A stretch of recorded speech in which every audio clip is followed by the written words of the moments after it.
Morning, everyone, and welcome to today's Daily Word. This is Monday of Holy Week, so I'm glad you could join me for our time together. This week we will journey together through various stories through Holy Week and scriptures and this last week of Jesus' life and all the encounters that take place in the midst of this week. So I hope that you have it on your calendar and that you're planning to join us for Maundy Thursday worship. We have a great dinner planned at 6 o'clock on Thursday in the fellowship hall. We'll begin worship downstairs in the fellowship hall.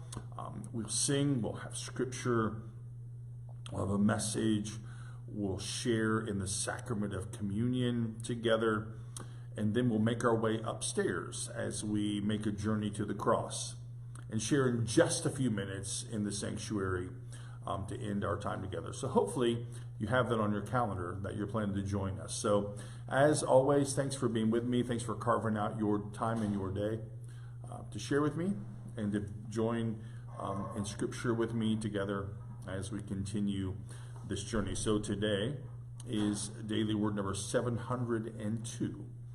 And for some of us, this is a familiar scripture.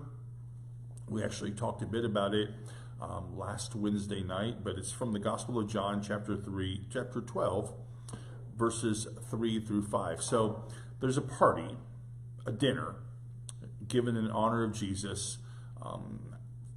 after calling forth Lazarus from the tomb, after he had presumably been dead.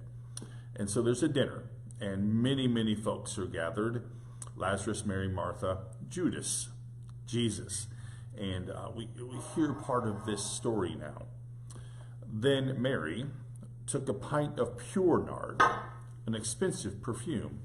She poured it on Jesus' feet and wiped his feet with her hair. And the house was filled with the fragrance of the perfume. But one of his disciples, Judas Iscariot, who was later to betray him, objected, "Why wasn't this perfume sold and the money given to the poor? It was worth a year's wages."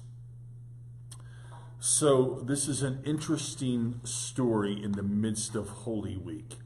Jesus has returned to Bethany, and it's at Bethany where they've already threatened to arrest him. And now Jesus does this miraculous thing, calling forth Lazarus from the tomb after he'd been there for 3 or 4 days. And the grieving crowd that then sees Lazarus come forth is shocked by this whole thing. And of course, this stirs up the authorities about who Jesus is. Now, there's also a conversation that we don't hear that they'd also plotted then to kill Lazarus because, this just couldn't be happening in their midst, the Pharisees and the Sadducees and those government and religious leaders. And so there's a dinner.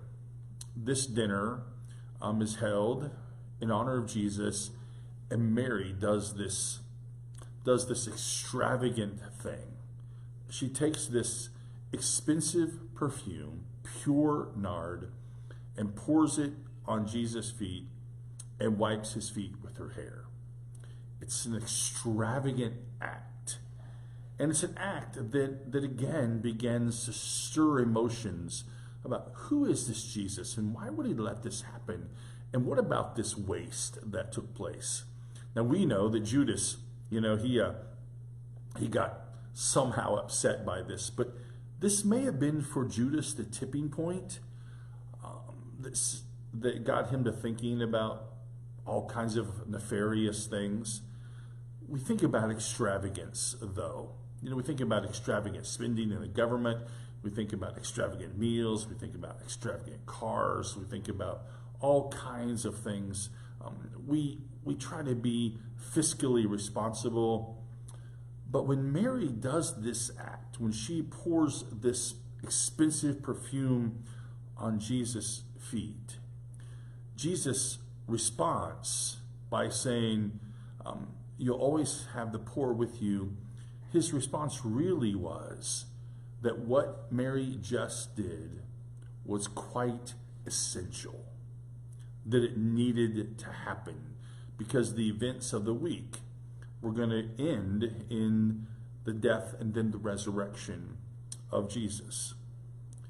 There is this high cost of discipleship. Sometimes it requires what seems to be extravagance, but it's really essential to life and the abundance of life lived in our midst. Yesterday, when we welcomed the new members and we baptized the 3 of them, and after the baptism, when I invited to Gavin to get on my back, everyone who was here audibly gasped when he jumped on my back, which was really not a big deal. I was prepared for it. Gavin's mom was aghast. But Gavin said, "Jim invited me. He told me to." What seems a little bit like extravagance sometimes is what's essential. And for us in our lives this week, as we gather for Holy Week, as we make our way through the scriptures, it's essential for us that we put ourselves in the story. It's essential for us that we look at all the circumstances. And then discipleship requires of us that we share our lives with each other. You know, that we take this extravagance, what we think is too much, and share it with others in amazing and remarkable ways. I was talking with someone yesterday at coffee hour, one of our new folks. They haven't joined yet. They just come to worship. They love it. I said, "How'd you find us?" And she told me this big, long story that I won't go into. Much of it's personal. But she said, "We came here the one Sunday. We walked in, and immediately your people loved us." That, what sometimes seems like extravagance when you don't know the person, is really essential. And it's made them feel welcome in the place where they want to be. And they've said to me more than once, "We know we're in the right church. We know we're in the right church."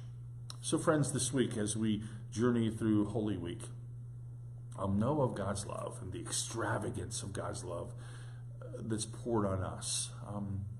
Know of God's grace and mercy in your life. Know of my love for you. I look forward to seeing you tomorrow morning at 10 o'clock. Have a great day.